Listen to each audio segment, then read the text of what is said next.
Hello everybody, how you doing? This is the Starving Martian. This of course is Martian Monday, and we are taking a look at the Martian Trooper action figure from the Trendmasters 1996 toy line based on the Topps comics.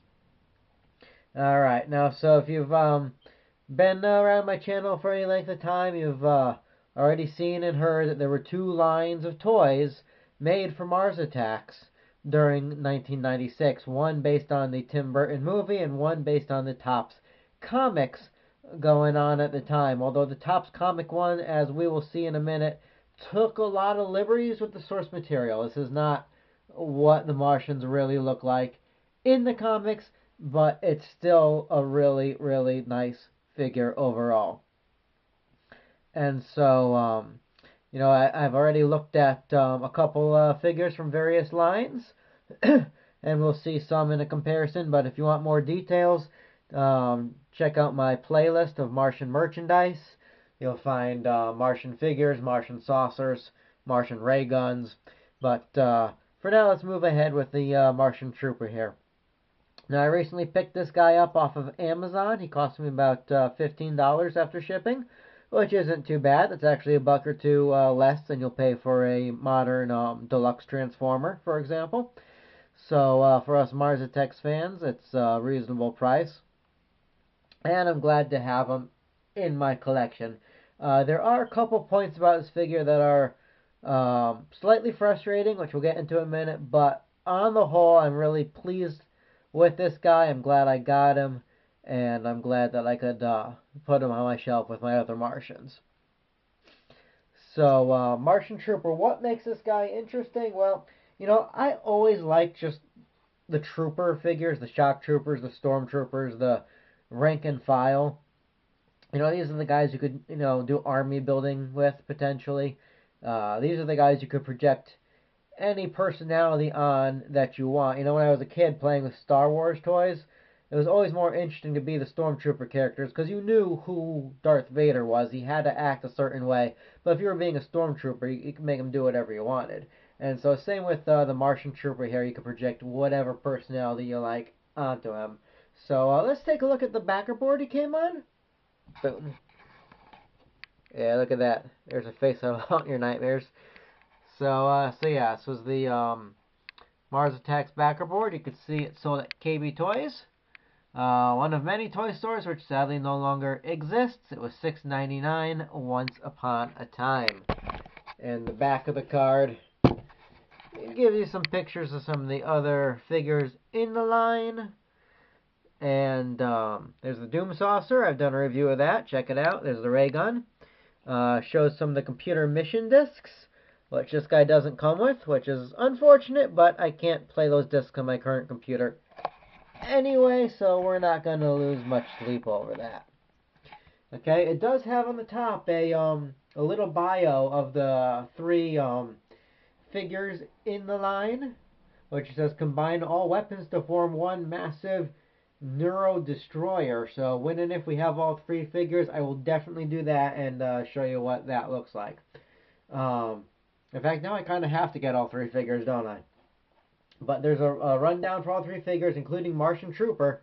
Martian Trooper, it says Relentless Killing Machine. Rank, Martian Infantry First Class. Language, Martian with English Translation Module.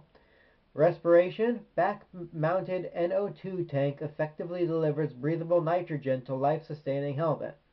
So, they do breathe nitrogen. I know it's stated in the movies, but you might be wondering if that holds true with other forms of Mars Attacks. This claims so. Vision, infrared Martian eyeballs. Detect enemy threat. Whatever, fair enough. Suit, full assault body armor, bears markings of the Martian strike force.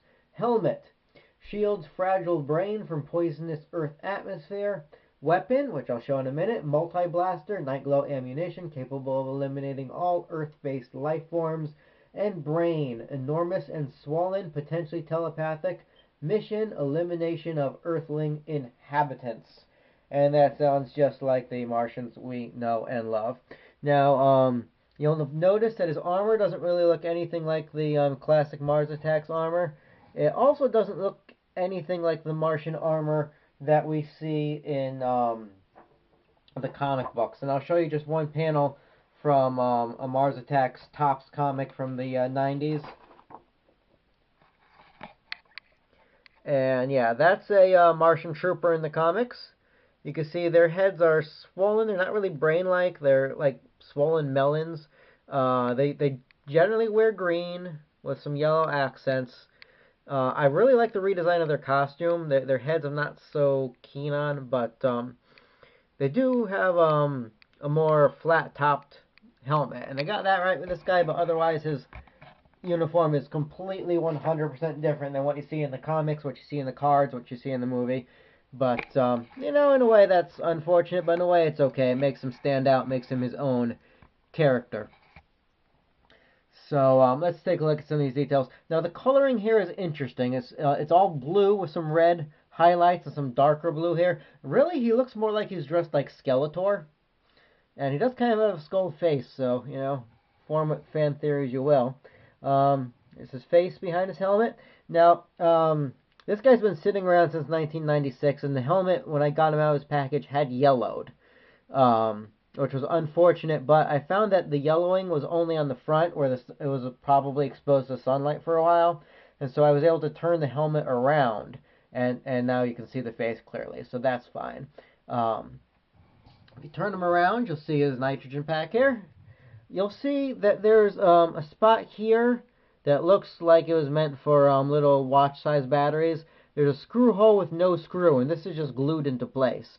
So I imagine there was going to be electronics at some point, some kind of speaking gimmick, and they just dropped it for cost or whatever, which is fine by me because most of the electronics in these things end up all burnt out this far into the future. Anywho, posability. You could turn at the waist very freely. This guy seems rather loose to me for coming straight out of the package. His arms come up and down, both of them. He's got a bend here, like right above the elbow, to swing his arm around. And over here he bends like a little over the wrist. And that's just for holding different weapons. His legs pivot up, but because of the knees, which aren't bendable, you're really not going to get many poses out of his legs.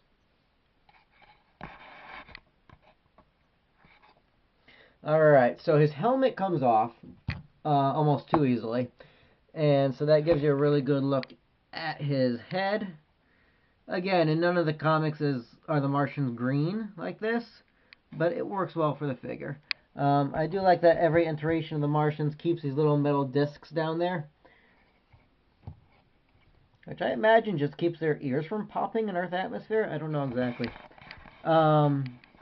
His head is movable, so you could put him in different positions, then put the helmet back on. The helmet's kind of got this ridge going on the bottom, and sometimes it's hard, as I'm demonstrating now, to get it back into a position where you really like it.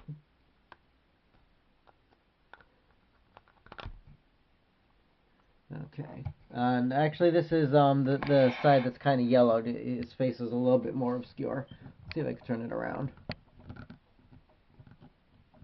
I had it perfect. You know what, we're just going to do the rest of the review with his helmet off. I'll fiddle with it later.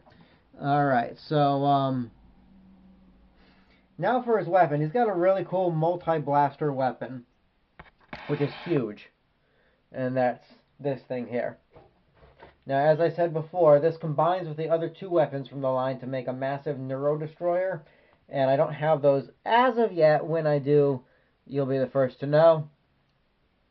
But this fires this weapon here, which has a glow-in-the-dark tip, and also fires a death disc. So we are going to bring out everyone's favorite crash test dummy. I use this guy a lot in my videos, and I've never mentioned it, but he's actually a Canadian crash test dummy, exclusive to a Canadian gas station, I believe. It's very interesting. Anyway, so we have this bit up here, which will fire the disc. This thing on the side fires a missile. As with many Mars Attacks weapons, the missile is on a hair trigger. Be careful or you will lose it. So that works rather well. This actually seems slightly underpowered to me, but still good enough to knock down the crash test dummy. You know, this is how Martians see all humans anyway. And let's try the disc launcher. No? There we go. Yeah, the disc launcher fires off with much more force than the missile, and it's rather nice.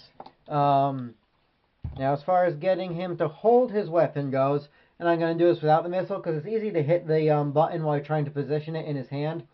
But this is the hand that holds the gun. Sort of. He doesn't hold it very well, which is unfortunate. I'd like to be able to pose him armed on a shelf, and it's just not happening. I had him holding it before, but again, that was before. Once the camera starts rolling, nothing wants to work. There we go. And it's a little too heavy for him, so it'll always flop down to the ground, so it's rather unfortunate. What is neat is this disc here. And I'll show you why. First of all, it's almost, but not quite identical to a disc that comes with a Doom Saucer. These fire out of the Doom Saucer, these fire out of the gun, but they're not interchangeable. I thought they would be. But you'll notice this has this little notch section here that latches into the gun, which this lacks. So that's not going to fit in the gun. But aside from that, you'll see that they have exact identical molding. Now, when I saw this guy in a package, I thought this was like a tiny miniature representation of a UFO. But this is actually a disc that not only shoots out of the gun, but can also be held in this hand here. And this hand actually grips it pretty good once you get it in place.